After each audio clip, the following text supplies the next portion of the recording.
This is Miss Shawn. Welcome to my kitchen. Today, we're going to make Belgian waffles with a waffle maker. So, get ready. We're gonna have some fun in the kitchen today. So, to start, I like to have all of the things that I need right there. So, I look on the back of the directions on the box, and I see that it needs milk, water, or the mix, water, eggs, and oil. So I've assembled all of these things in front of me so that I don't have to be going here, there, and back again and losing my train of thought. So everything's right here in front of me. I have an egg. I have the oil.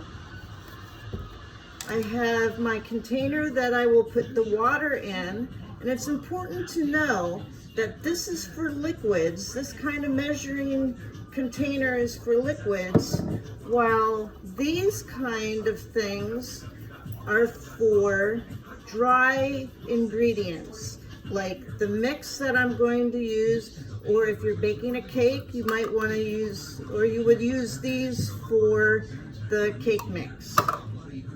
I also will need 3 tablespoons of oil. So this is a tablespoon. So you need to look on the spoon and it'll say TBS. And don't get it confused with the teaspoon that says TSP. All right, let's get to mixing.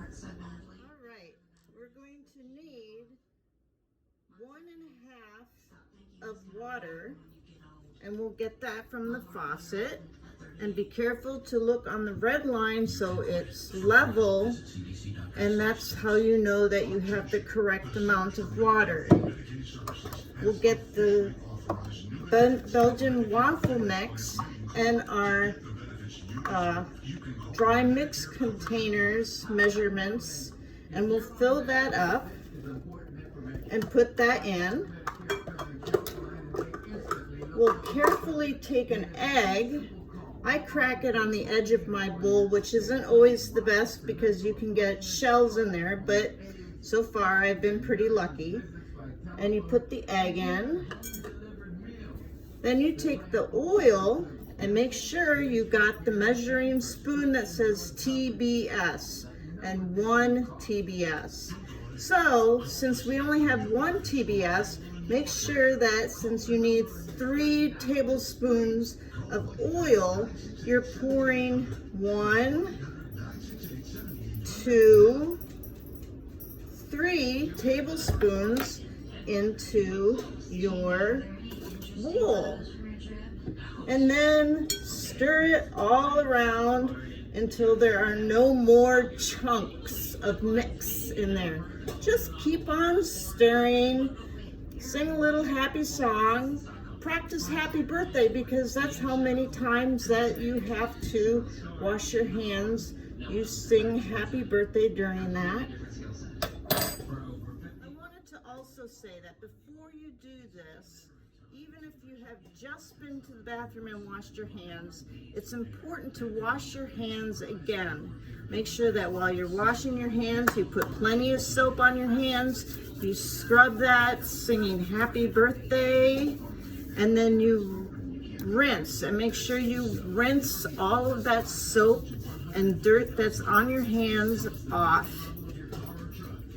And then you dry your hands. Drying your hands.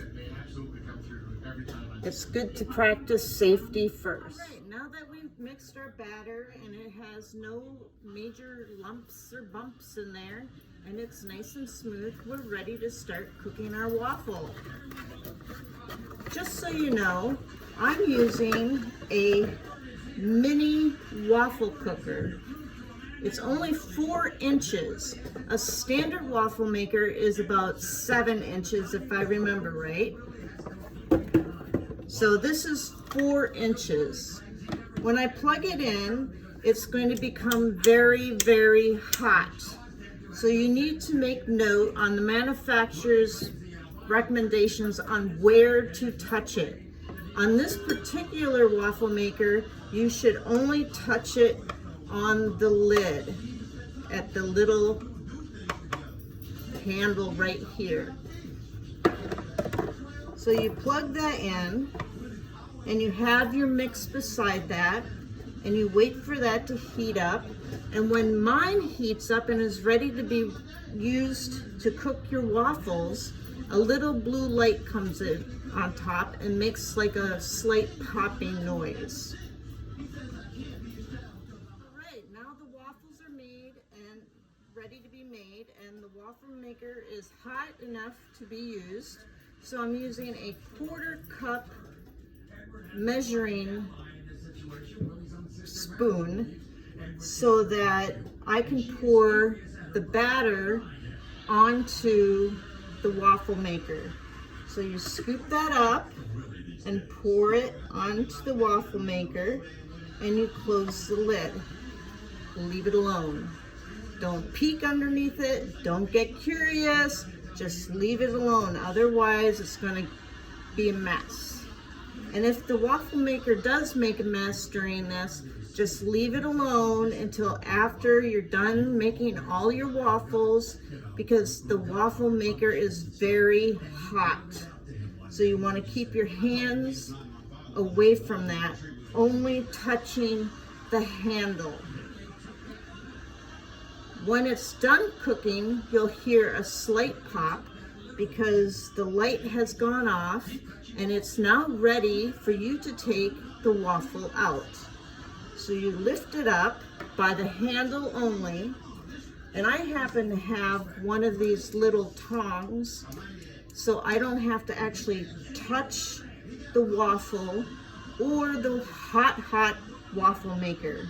So you dig in there, lift the waffle up, and if it's done and ready, it'll come up fairly easy. You might have to tease it a little bit to get it up, but it comes up, and then you'll have a perfectly made waffle. Simple as that. Thanks for coming. Enjoy your waffles.